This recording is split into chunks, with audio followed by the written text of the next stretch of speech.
Olá, Igreja Voz. Estamos na estação de células, os abismos do coração, e hoje falaremos do capítulo 9, o esgotamento emocional.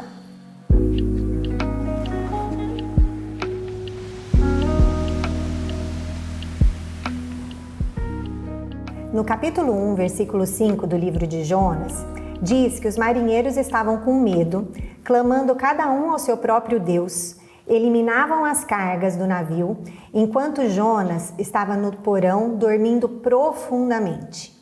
Algo chama atenção nesse versículo, que é o sono profundo de Jonas. Por que será que dentro desse contexto, em que os marinheiros estavam jogando cargas ao mar, provavelmente gritando suas orações aos seus deuses, Jonas não acordou? Era um sono extremamente profundo, um sono que dava sinais da exaustão dele, possivelmente do seu esgotamento emocional.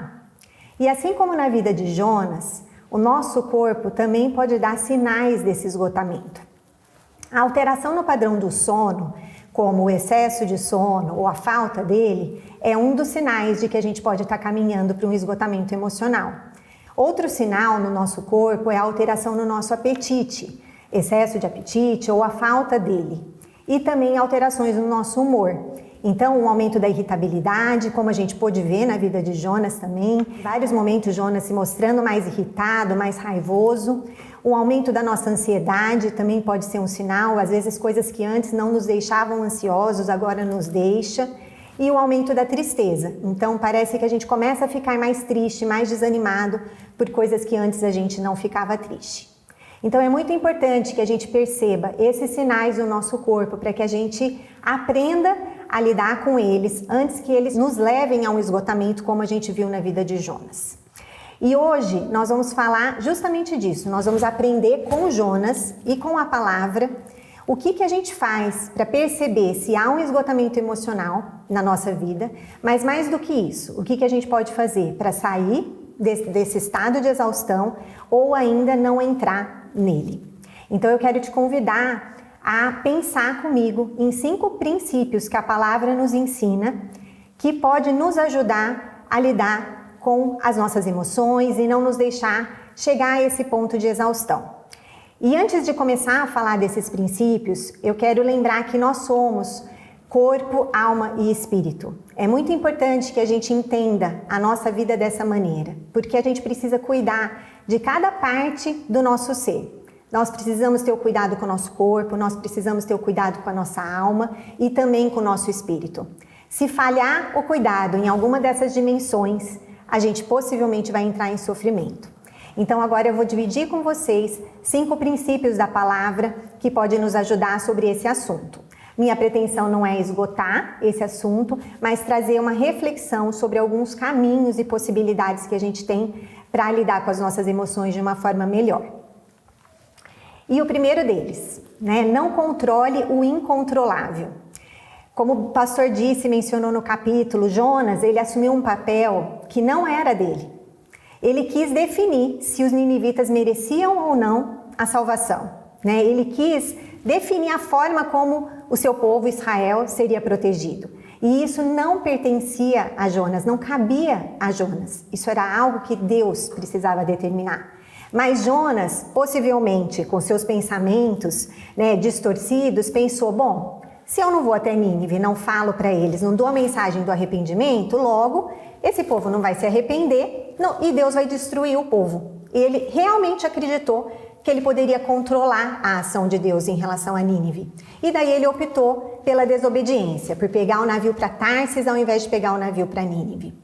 E assim como Jonas, muitas vezes nós nos colocamos em situações assim que a gente acha que a gente tem o controle, em que a gente pode controlar as pessoas, que a gente pode controlar a mudança das pessoas, que a gente pode controlar alguns ambientes. E essa falsa sensação de controle gera em nós uma sobrecarga, porque isso dá trabalho, a gente se coloca para tentar controlar todas essas situações e a gente começa a ter um esgotamento emocional, por estar num lugar tentando controlar o que é incontrolável. Então é muito importante que a gente identifique essas situações. Nós não vamos conseguir controlar a mudança de alguém que a gente ama, a gente não vai conseguir controlar as decisões dos nossos filhos, a gente não vai conseguir controlar todas as equipes que trabalham conosco. Por quê? Porque isso é incontrolável. Então, toda vez que nós percebemos que nós estamos diante de situações que são incontroláveis, como, por exemplo, a decisão de uma separação que alguém pode pedir, um divórcio, o desfecho em relação à saúde, a uma doença, nós não temos o controle sobre isso. E é muito importante que a gente aceite que existem situações que a gente não pode controlar. Aceitar não é concordar com elas, não é achar que está tudo bem elas existirem na nossa vida, mas é a gente entender que essas situações em que eu não posso ter controle, elas existem. E quando a gente aceita, a gente para de se debater com a realidade. Eu costumo dizer que quando a gente lida com essa habilidade da aceitação, a gente para de fazer birra com a realidade. Quando a gente faz birra, a gente se machuca, né? Porque a minha birra muitas vezes não vai funcionar para nada. E quando a gente usa dessa habilidade de aceitar, de constatar que existem situações que de fato não estão no meu controle, eu paro de me machucar, eu paro de me entristecer e de ficar ansiosa a mais do que eu precisaria. Então, é importante também a gente definir que a gente tem muitas partes dentro da nossa vida que a gente tem o controle e deve ter o controle e deve usar das nossas estratégias. Mas que a hora que a gente se deparar, como Jonas se deparou com uma situação que ele não poderia controlar, não use a estratégia de controle que Jonas usou, porque isso vai te levar para um caminho longe de Deus.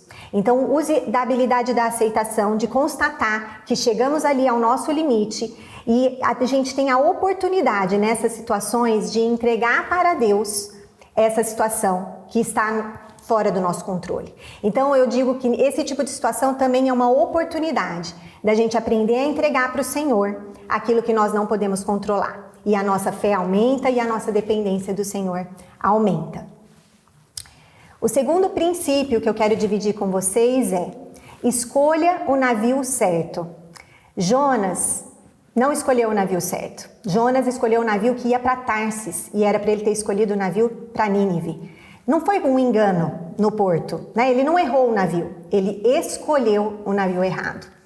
E assim como na vida de Jonas, muitas vezes a gente escolhe o navio errado. Só que a palavra nos dá um princípio sobre a lei da semeadura, de que aquilo que o homem plantar, isso ele ceifará. Não tem jeito de eu plantar abóbora e querer colher abacaxi. Eu vou colher de acordo com a semente que eu plantar. Então, as minhas escolhas, elas trazem consequências.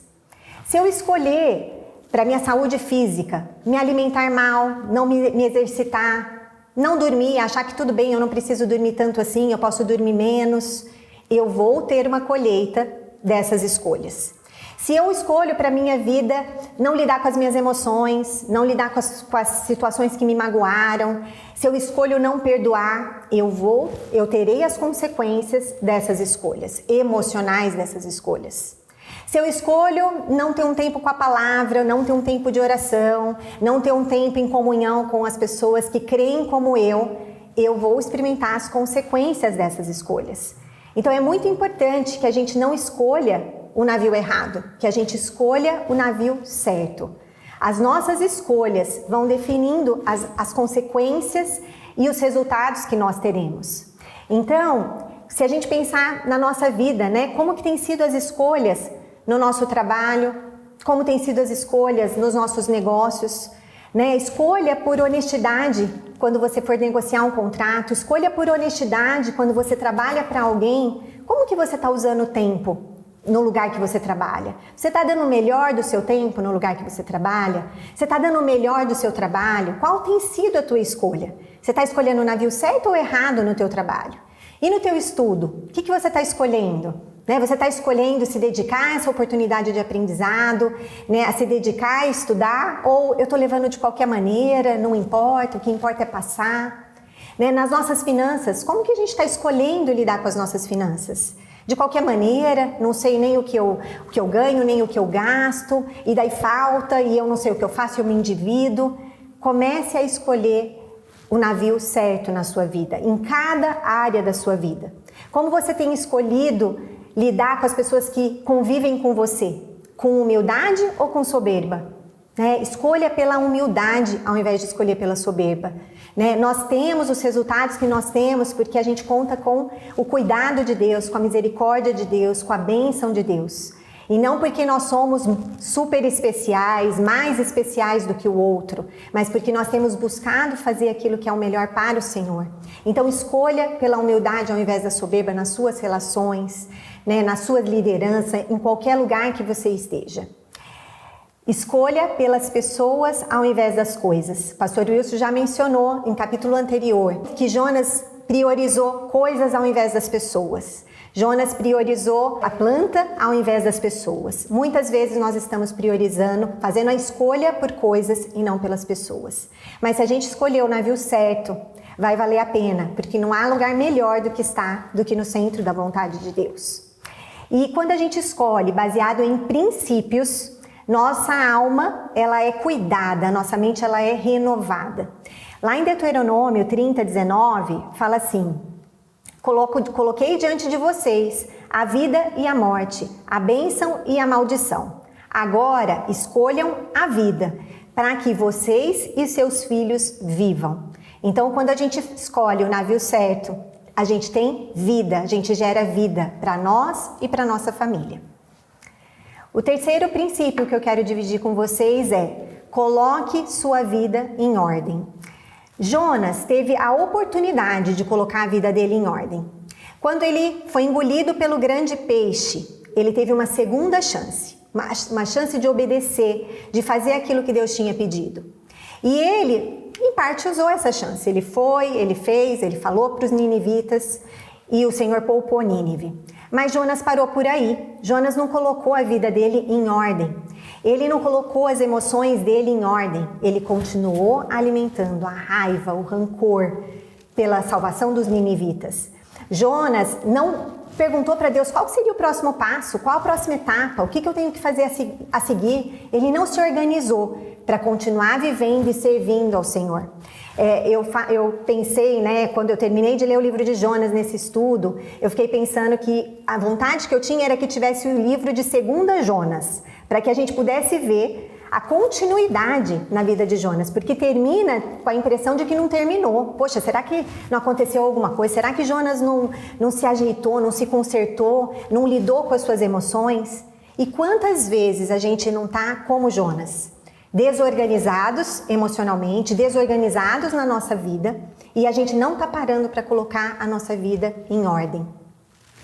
Quando a gente está com a vida desorganizada, e eu não estou dizendo apenas das emoções, às vezes até o nosso espaço físico é desorganizado. Às vezes eu não acho as coisas na minha escrivaninha, eu não acho as coisas na minha casa porque está desorganizado, a rotina está desorganizada, a alimentação desorganizada, os horários cada semana é num horário, né? Quando eu não tenho essa ordem, essa organização na minha vida, isso gera estresse e isso pode aumentar a chance de eu esgotar emocionalmente. Então, se a gente quer evitar ou se a gente quer sair desse esgotamento emocional, é muito importante a gente separar um tempo para colocar a nossa vida em ordem. E aí a reflexão é, o que nós estamos precisando colocar em ordem? Lá em Gênesis fala que a terra era sem forma e vazia e que o Espírito de Deus pairava sobre a face das águas. E na sequência vem a ordem do que Deus vai criando. Ordenadamente, ele cria algo, no outro dia ele cria outra coisa que dependia da criação anterior, até que a criação se conclua, de uma forma organizada. Nosso Deus é um Deus de ordem, e se a gente quer ter uma vida saudável emocionalmente, a gente precisa organizar a nossa vida.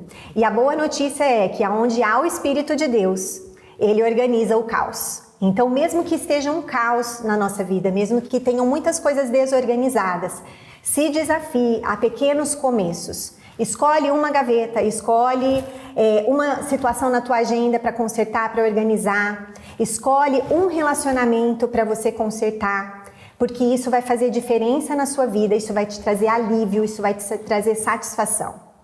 Eu gosto muito de usar um ditado com os meus pacientes que diz assim: quem adia a solução, multiplica o problema. Quanto mais eu adio resolver algo, maior o meu problema vai ficando. Quantas vezes a gente não está adiando a solução de organizar as nossas finanças, com medo do que a gente vai encontrar? E aí quando eu vou olhar, o problema já está enorme. Ou eu adio uma conversa com o cônjuge, com o filho, com alguém muito próximo a mim, de algo que está me incomodando. Porque eu fico com medo de não dar certo, porque eu fico com medo de chatear. E aí aquele problema vai crescendo dentro de nós e o problema vai ficando maior ainda. Gaste um tempo para colocar a sua vida em ordem, que isso vai fazer diferença na sua alma e vai fazer diferença em relação às suas emoções. O quarto princípio é: cuide do seu tempo. O esgotamento emocional muitas vezes vem pelo cansaço, pela sobrecarga. Às vezes a gente tem na nossa agenda muito mais coisa do que caberia. E nem sempre são coisas improdutivas, muitas vezes são atividades válidas, várias coisas que têm valor. Eu estou fazendo bem para muitas pessoas, ajudando muitas pessoas, trabalhando bastante, me esforçando nos estudos, mas às vezes eu coloquei mais coisas do que caberiam na nossa agenda. E a gente precisa tomar tanto cuidado com isso, porque quando a gente se sobrecarrega, a gente começa a deixar de lado alguns cuidados até básicos, como por exemplo com o nosso sono. Né? Então eu começo a achar que não tem problema dormir menos, começo a achar que não tem problema pular a refeição, começo a achar que não tem problema não descansar, né? E isso vai nos esgotando física e emocionalmente. Então a gente precisa ter um cuidado com o nosso tempo e cuidar para que a palavra vai nos ensinar sobre o sono, né? A palavra diz o seguinte: Deus dá aos seus amados enquanto dormem. Então o sono é algo importante para nós. A palavra também nos ensina que para a gente meditar na palavra de dia e de noite. Então isso mostra que eu preciso ter tempo para a palavra. A palavra também nos ensina sobre descansar, tanto que um dos 10 mandamentos é sobre separar um dia para o descanso. Então, quando a gente segue os princípios do que Deus nos ensina sobre o cuidado com o nosso corpo, o cuidado com a nossa alma, a gente evita o esgotamento emocional. Outra coisa que eu queria mencionar sobre o cuidado do seu tempo é cuidado com o que rouba o seu tempo. É impossível hoje em dia a gente não falar das redes sociais, do uso de tecnologia, quando a gente pensa no nosso tempo. Porque muitas vezes nós somos roubados pelo uso que a gente faz dessa tecnologia, dessas redes sociais.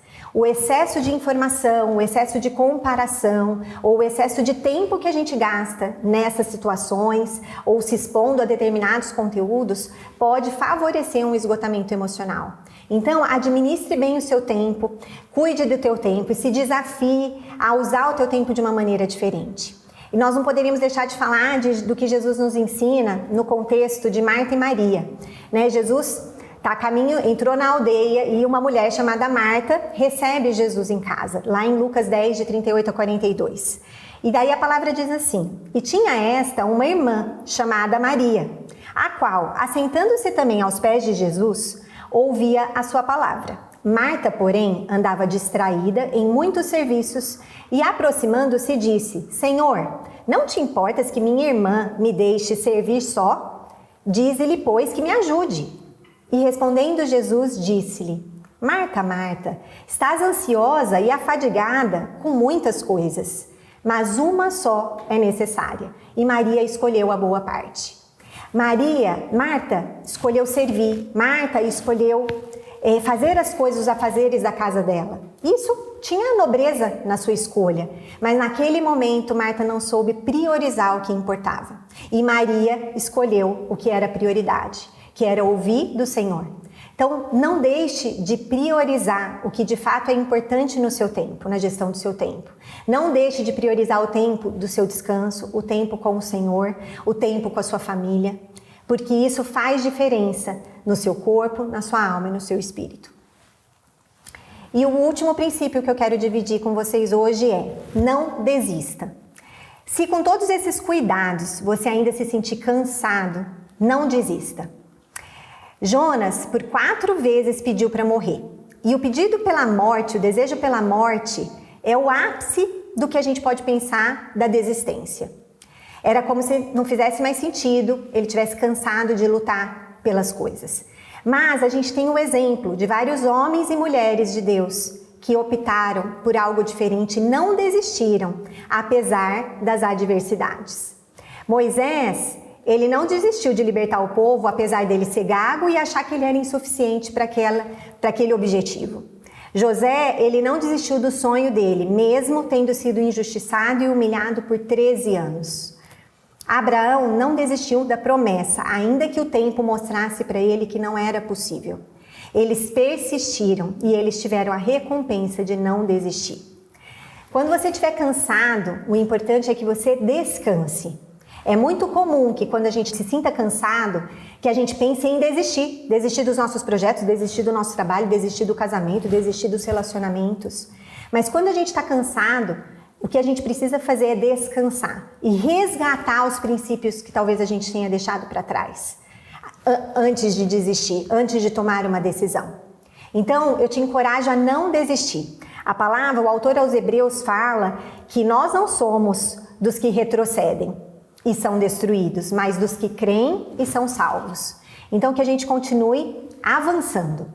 Então, hoje a gente falou de 4 princípios para a gente não controlar o incontrolável, para a gente escolher o navio certo, para a gente colocar a nossa vida em ordem, para a gente cuidar do nosso tempo e para a gente não desistir. Eu gostaria que você refletisse sobre o que está faltando na tua vida dentro desses 4 princípios. Talvez sejam os 4 que estejam faltando e não tem problema, porque a gente pode recomeçar, retomar do lugar que a gente está, porque nós não vamos desistir. Então nós vamos prosseguir e escolha um desafio durante a sua semana para que você possa se expor e orar para vencer e implementar esse princípio na sua vida. Com certeza, se esses princípios estiverem acontecendo, você vai se sentir mais fortalecido no corpo, na alma e no espírito e vai conseguir viver aquilo que o Senhor tem projetado para a sua vida. Então, que Deus te abençoe e uma boa célula para vocês.